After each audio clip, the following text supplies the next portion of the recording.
अशिक्षा से मुक्ति मिले, गरीबाई से मुक्ति मिले। विकास इस बात के लिए होता है और उस विकास के सपनों को लेकर के हम चल रहे हैं।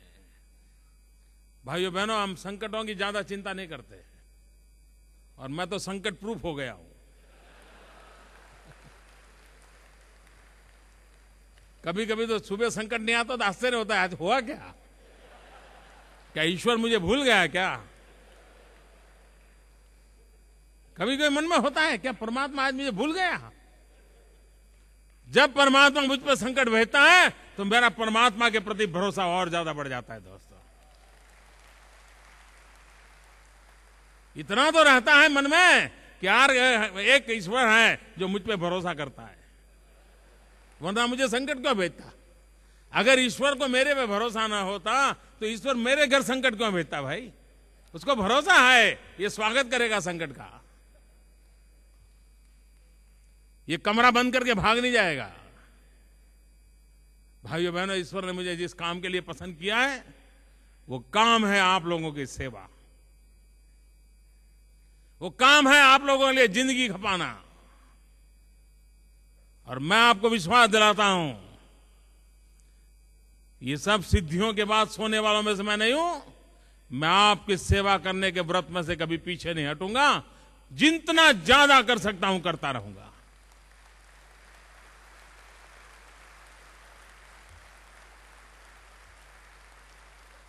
न रुकना है, न थकना है और न झुकना है।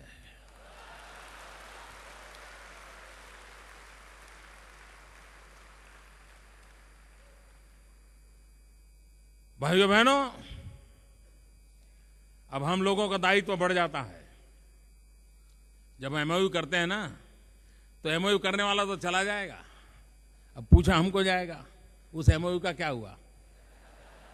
वाह, वो तो करके चला गया, जवाब हमको देना पड़ता है। अब ये मुसीबत मैं मोल रहा हूं भैया, सामने से मोल रहा हूं।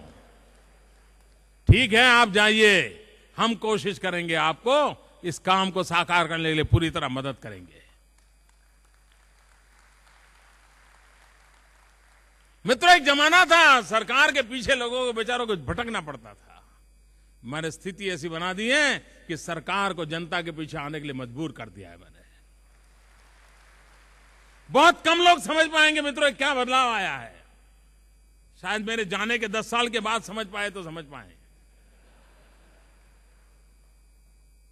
ये पहली बार हुआ है कि शासन जनता के पास जाता है। मित्रों, हमारे देश में आजादी के बाद शासन और जनता के बीच में तालमेल के बजाय दूरियां बढ़ती गई। हमने 5 साल के भीतर भीतर वो माहौल बना दिया कि जनता और सरकार के बीच का फासला खत्म कर दिया हमने, दूरी मिटा दी। जनता को भी लगता है गुजरात को आगे ले जाना है, सरकार को भी लगता है गुजरात को आगे ले जाना है। हम भी चाहते हैं उद्योग हो, उद्योगकार को भी लगता है कि पूंजी निवेश हो। हम भी चाहते हैं कि नौजवान पढ़े लिखे। प्राइवेट पार्टी को भी लगता है हाँ यार स्कूल कॉलेज चालू करना चाहिए, लोगों को पढ़ाना है। एक के बाद एक जनता को जोड़ने वाला जन आंदोलन खड़ा करके काम कर रहे हैं। और भाइयों बहनों, ये सब राजनीति के लिए नहीं है। हिंदुस्तान में सभी राज्यों में हर गली मोहल्ले में राजनीति चलती है, लेकिन वहां तो किसी को इतनी मेहनत नहीं करनी पड़ती। तो राजनीति के लिए रास्ता नहीं है। ये रास्ता मैंने जो चुना है वो राष्ट्र नीति के लिए चुना है, राजनीति के लिए नहीं चुना।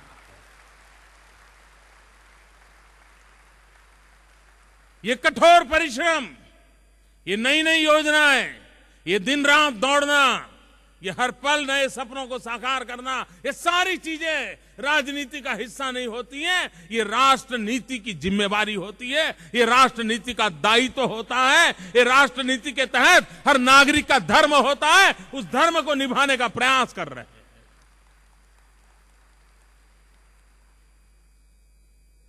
आइए हम सब मिलकर के अपना नागरिक धर्म निभाएं। भाइयों बहनों, ये महात्मा मंदिर अच्छा लगा ना आपको? बहुत अच्छा लगा ना? साफ सुथरा लगा ना? पसंद आया ना?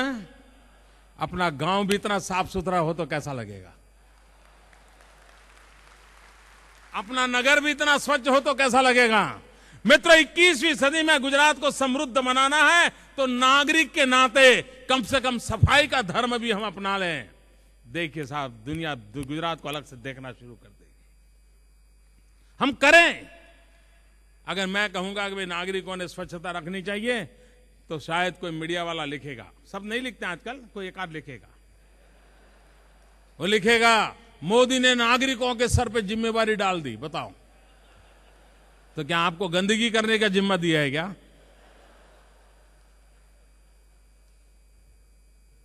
और इसलिए मुझे एक विषय में गुजरात से अपेक्षा है, नागरिकों से अपेक्षा है, हम स्वच्छता ऐसी करें कि समृद्ध देशों की बराबरी में हम दिखाई दे। दोस्तों, यह अपनी बड़ी रिक्वायरमेंट है।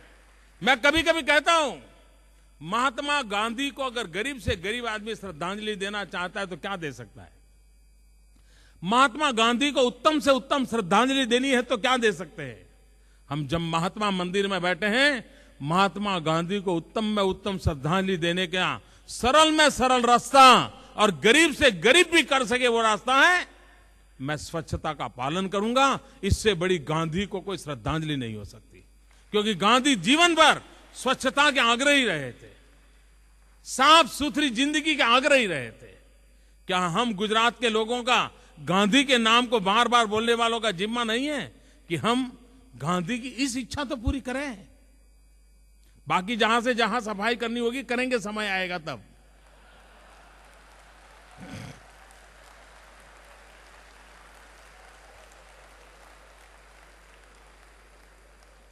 क्या साफ सुथरा गुजरात हो, हमारे गली मोहल्ले घर। महात्मा मंदिर से आप एक नागरिक के नाते ये संकल्प लेकर के जाएं, ये मेरी आपसे अपेक्षा है। और गुजरात गोल्डन जुबिली ईयर में नई नई ऊंचाइयों को पार कर रहा है। हर हफ्ते एक नई घटना घट रही है। उन नई घटनाओं के साथ उमंग और उत्साह के साथ आगे बढ़े। फिर एक बार इस पूरे अवसर को सफल करने के लिए देश और दुनिया ने सब लोग जो आए, मैं उनका अभिनंदन करता हूं। गुजरात पर भरोसा रख करके आए, मैं उनका स्वागत करता हूं। और मैं उन सबको विश्वास दिलाता हूं कि आपने गुजरात पे जो भरोसा किया है, आपको कभी भी दोबारा दुखी होने का अवसर नहीं आएगा। मैं आपको विश्वास दिलाता हूं।